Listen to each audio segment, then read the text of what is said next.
Bonjour à tous et merci de nous retrouver dans cette nouvelle édition d'interview exclusive sur Africa News. Les Camerounais s'apprêtent à élire leur nouveau président le 12 octobre prochain.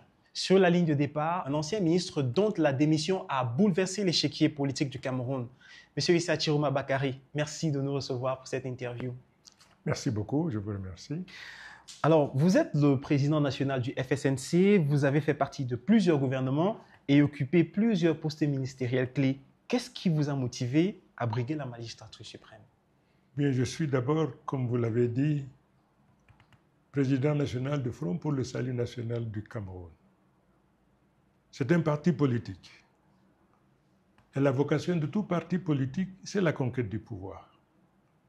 Mais si à un moment de l'histoire, vous sentiez qu'il y avait péril en la demeure et qu'il fallait mettre de côté ses propres ambitions et la vision du parti pour voler au secours de la nation, parce qu'à ce moment, c'est toute la nation qui doit se réunir pour faire chorus afin de faire face à une péril en la demeure. Pour finir, donc, j'ai constaté effectivement que le président de la République n'exerçait plus la fonction présidentielle qui est une fonction plein temps. J'ai donc commencé à constater donc cette faille-là, et à mesure que le temps passait, il s'est opéré donc une division au niveau du gouvernement. Le gouvernement avait cessé d'être donc un instrument au service de la République pour être un instrument entre les mains des clans, des castes au sein de la présidence de la République. Justement, vous savez, Monsieur le Président, la question tribale a cannibalisé le débat politique au Cameroun. Elle occupe l'espace médiatique. Mais est-ce que vous n'êtes pas, quelque part, je vais vous titiller, en train d'appuyer sur cette fibre tribale pour rassembler dans la partie septentrionale, j'en veux pour preuve, ces nombreux militants qui ont démissionné du RDPC, du PCRN pour rejoindre votre formation politique? Est-ce loin d'être anodin, Monsieur le Président? Vous me ramenez au niveau de la partie septentrionale. C'est tout à fait normal, je suis né là-bas.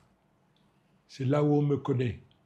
Il est plus aisé, plus facile donc de faire admettre qui je suis, là où je suis né, que partout ailleurs. Mais aujourd'hui, à partir de tout ce que j'ai fait, de tous les combats que j'ai menés, je tiens à vous faire remarquer, par exemple, que j'ai été l'un des pères fondateurs de la coordination des partis politiques de l'opposition. J'ai été l'un des pères fondateurs de la coalition des partis politiques de l'opposition en 2011, en 2091, 92 et en 2003, 2004, 2005. C'est donc pour vous dire effectivement aujourd'hui, mon rayonnement n'est pas seulement circonscrit dans la partie septentrionale, mais aujourd'hui le rayonnement, il est national. Quand on est considéré comme l'un des responsables de la déliquescence dans laquelle se retrouve le Cameroun aujourd'hui, quels sont vos arguments pour être perçus comme une option crédible auprès des électeurs? Devant les électeurs, je leur dirai une chose. C'est toujours au pied du mur qu'on doit juger le bâton. On ne doit pas céder à des discours fallacieux, attentatoires à la dignité de l'homme aujourd'hui qu'ils ont en face d'eux. Je dis la chose suivante. Pendant que tout est déliquescent, le ministre Chiroma est resté fidèle à ses engagements. Je profite peut-être de votre télévision pour dire une chose.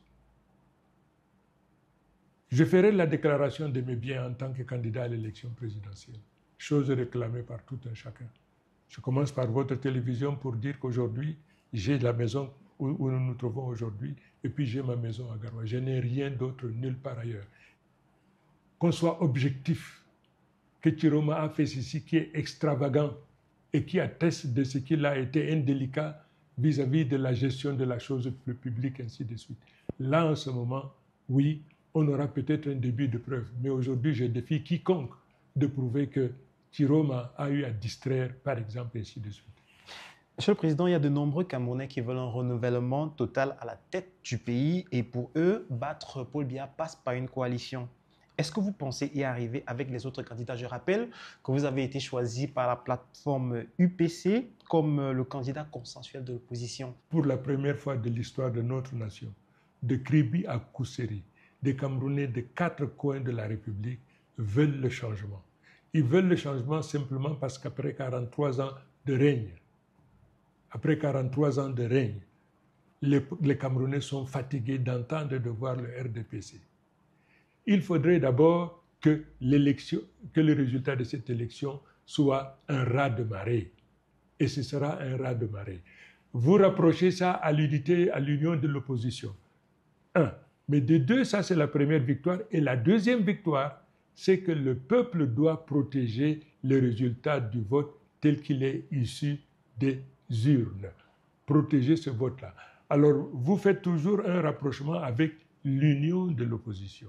C'est pour ça que je commençais d'abord donc par vous dire, quand bien même cette opposition serait unie, présenter un seul candidat face au président Biya, il faudrait en plus des résultats incontestables qui sortiraient des urnes, il faudrait que ce peuple se lève comme un homme pour défendre également son vote. Merci beaucoup, M. Issa Chiroma Bakary, de nous avoir accordé cette interview. Merci et à une prochaine édition sur nos antennes. À plus.